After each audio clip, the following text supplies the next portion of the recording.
Mais Allah, il dit, regardez, il dit, s'il sort sa main, il ne la voit pas. لو أخرج يده لم يكد يراها ومن لم يجعل الله له نور فما له من نور. Dans les ténèbres, si Allah ne te donne pas une lumière, c'est quoi la lumière qui peut te donner Allah? C'est la guidance du corps. Dans les ténèbres, si Allah ne te donne pas une lumière, tu ne verras rien. On pensait que dans les ténèbres sous mer, il n'y a pas de vie. Eh bien non. Figurez-vous qu'il y a des animaux, des petites créatures, qui chimiquement produisent de la lumière dans leur corps. Subhanallah. Allah subhanahu wa ta'ala nous dit le Coran, Hudan linnas. Vous savez d'où vient le mot Huda? Il vient de Hidayah, gift. Il vient de Hidayah. Les Arabes dans le désert, la meilleure chose que vous pouvez leur donner, c'était de les guider vers une source d'eau ou vers une ville, quand ils étaient perdus. Et Allah subhanahu wa ta'ala dit, si vous êtes dans les ténèbres, la meilleure façon de voir, c'est le furqan, le discernement. Iyyaka na'budu wa iyyaka nasta'in, ihdina as-sirata al-mustaqim. Qu'est-ce que ça veut dire, ihdina as-sirata al-mustaqim?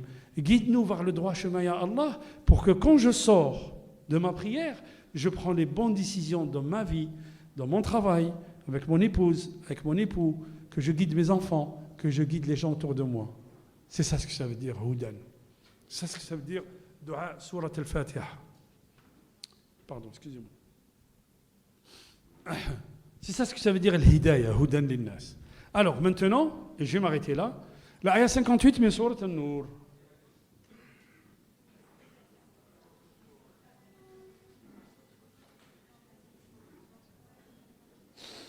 La ayah 58, min Surat al-Nur. Allez, vite les enfants. Quelqu'un peut me lire? La courageuse, là, la sœur, barakallahu fik. Vas-y, lis, et après tu relis en français. Mais tu ne tords pas les termes. Hein? D'accord. Vas-y, vas-y. يا أيها الذين آمنوا ليستأذنكم الذين ملكت أيمانكم